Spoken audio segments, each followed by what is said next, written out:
Before we pray, let's first take a moment to listen to God's word, and then we'll pray together. Life often feels like a battlefield. One day you are standing strong, the next you are under attack from every side. But even in the middle of the fight, the Word of God tells us to stand firm, because the victory is already secured in Christ. Hebrews chapter 10, verses 23 to 25 reminds us of this truth.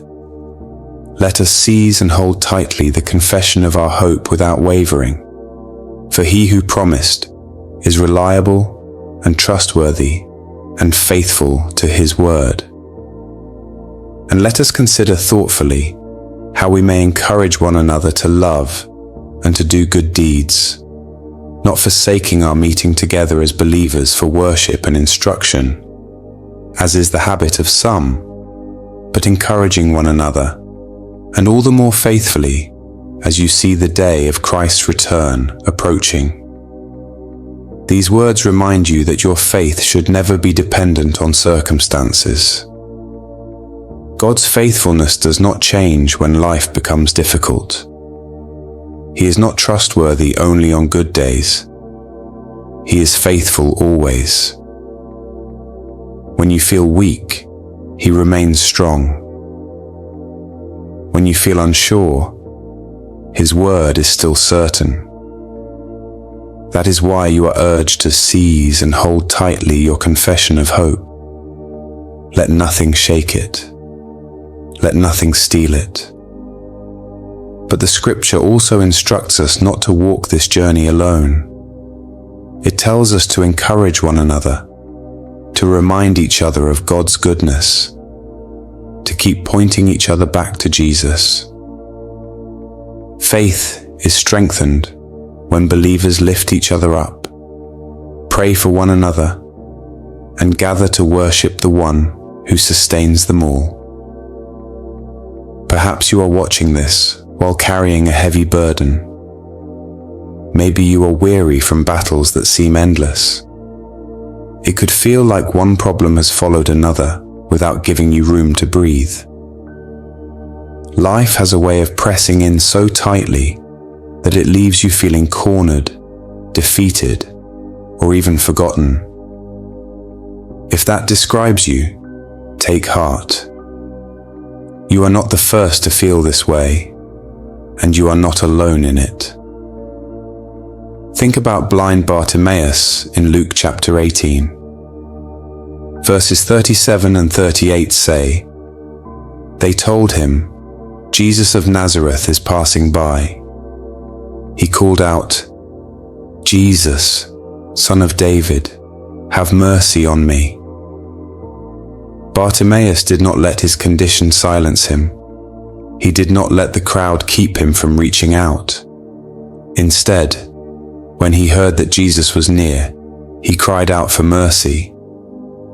And it was that cry, that act of faith, that drew Jesus' attention to him.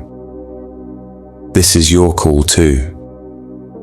When life feels overwhelming, cry out to Jesus. When your problems look like an army marching toward you, call upon his name. Invite him into your pain, into your fears, and into your uncertainty. He is not distant. He is not too busy. He is the God who hears and answers when his children call. And when you feel trapped, with no way out, turn to the story of Elisha in 2 Kings chapter 6. Elisha and his servant were surrounded by an enemy army, and fear consumed the servant. To him, it looked hopeless. But the Bible says in verses 17 and 18, "And Elisha prayed and said, 'Lord, I pray, open his eyes that he may see.' Then the Lord opened the eyes of the young man, and he saw, and behold, the mountain was full of horses and chariots of fire all around Elisha. So when the Syrians came down to him, Elisha prayed to the Lord and said, 'Strike this people, I pray, with blindness.' and he struck them with blindness according to the word of Elisha. What the servant saw at first was defeat. What God revealed was victory. The armies of heaven had been there all along.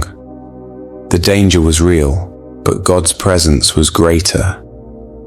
This is what you must remember in your own battles. Even when your eyes only see opposition, God's provision surrounds you. Even when fear tells you there is no escape, faith reminds you that the Lord is fighting for you. Sometimes you just need to pray as Elisha did. Lord, open my eyes that I may see. That is why I pray the Holy Spirit will help you fix your gaze upward, not to the left or to the right, not to human solutions or temporary relief, but to Jesus Christ alone. Romans chapter 8 verse 37 declares, "Yet in all these things we are more than conquerors through him who loved us." You are not simply a survivor. You are not barely making it. Through Christ, you are more than a conqueror. His love secures that identity for you. Victory is not just possible, it is already yours in him. So keep believing. Do not let your faith weaken, even when life is heavy. Keep trusting God, even when you cannot see the outcome. Keep hoping in his promises, even when everything else feels uncertain. Refuse to be discouraged. Refuse to be defeated.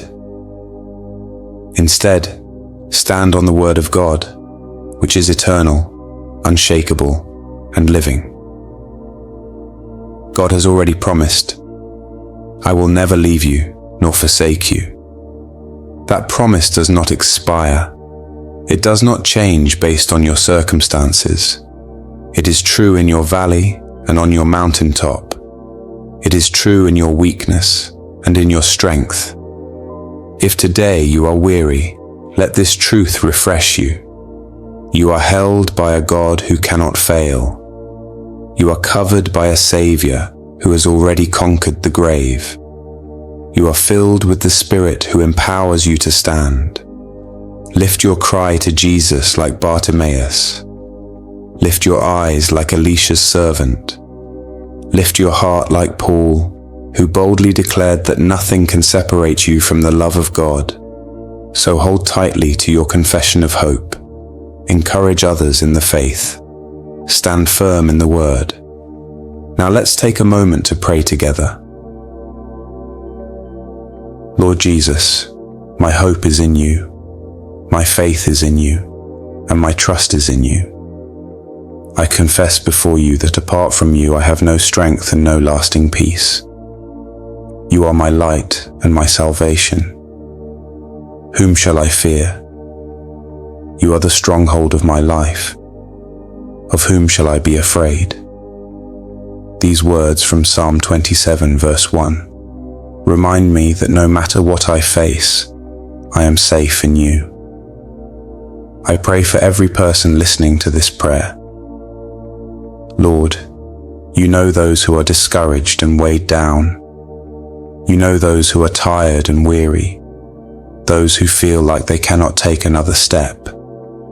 I ask that you reveal yourself to them as the God who restores, the God who resurrects, the God who revives, and the God who renews. As Isaiah 61 verse 3 says, to give them beauty for ashes, the oil of joy for mourning, and the garment of praise for the spirit of heaviness. Lord, exchange their heaviness for joy and their sorrow for comfort. Father, sometimes I feel surrounded by opposition, as though enemies are greater in number than I can handle. But I choose to believe in your word from 2 Chronicles 20 verse 15. Do not be afraid or dismayed because of this great multitude, for the battle is not yours but God's. You fight for me, Lord. You push back my enemies. You make a way where there is no way. As Isaiah 43 verse 19 says, See, I am doing a new thing. Now it springs up. Do you not perceive it? I am making a way in the wilderness and streams in the wasteland. Thank you for going before me. I thank you, Heavenly Father, for all the battles you have fought for me. Some of those victories I saw with my own eyes, and others I never even knew about. Yet you were faithful. You are my refuge and fortress. Psalm 18 verse 2 says, "The Lord is my rock, my fortress, and my deliverer. My God is my rock, in whom I take refuge, my shield, and the horn of my salvation, my stronghold. For this I give you all the glory and honor. Great is your faithfulness toward me, Lord Jesus." As Lamentations 3, verses 22 to 23 remind me, because of the Lord's great love we are not consumed, for his compassions never fail. They are new every morning. Great is your faithfulness. Lord, I thank you for mercy that greets me every new day. I ask you to help me guard my thoughts so that I do not dwell on painful or unpleasant memories. Teach me not to meditate on what went wrong or what could go wrong.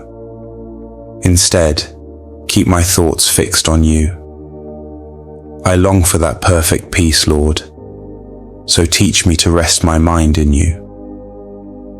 Give me boldness to walk by faith and not by sight. As 2 Corinthians 5 verse 7 says, "Help me to pursue holiness and purity in my life."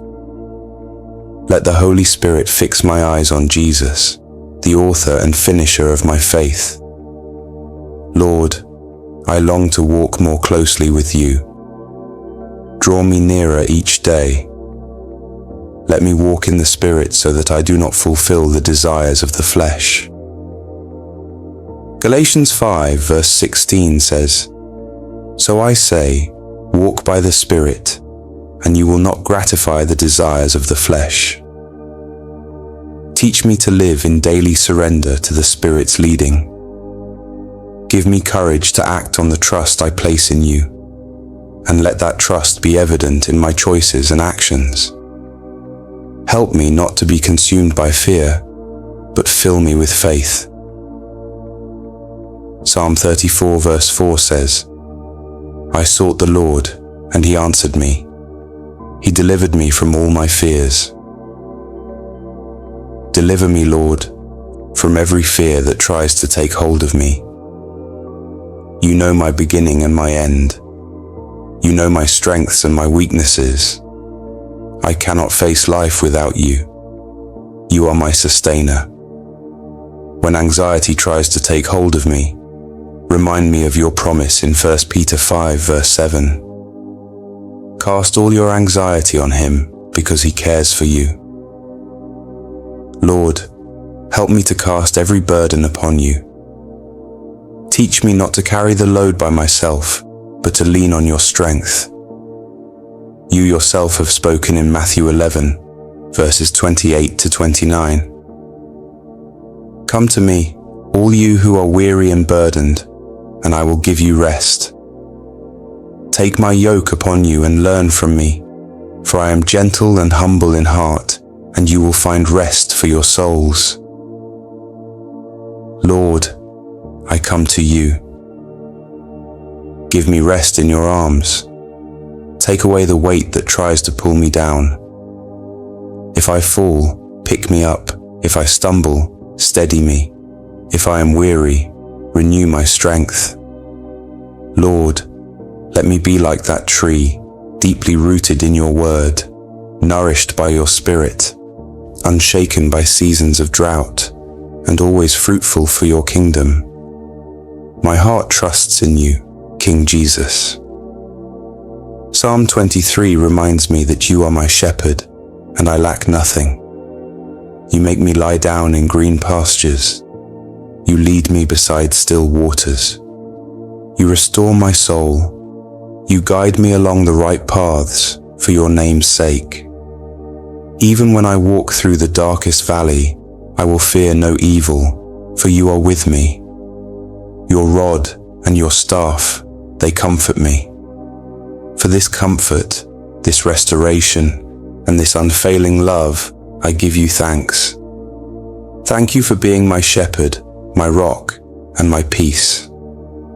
Thank you for being faithful in every season of my life. I pray this in the mighty and precious name of Jesus Christ.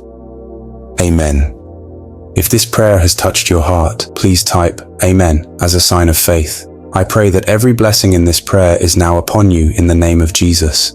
And if you need a special prayer, feel free to let us know in the comments. We would be honored to pray for you. May the grace and peace of our Lord Jesus Christ be with you always.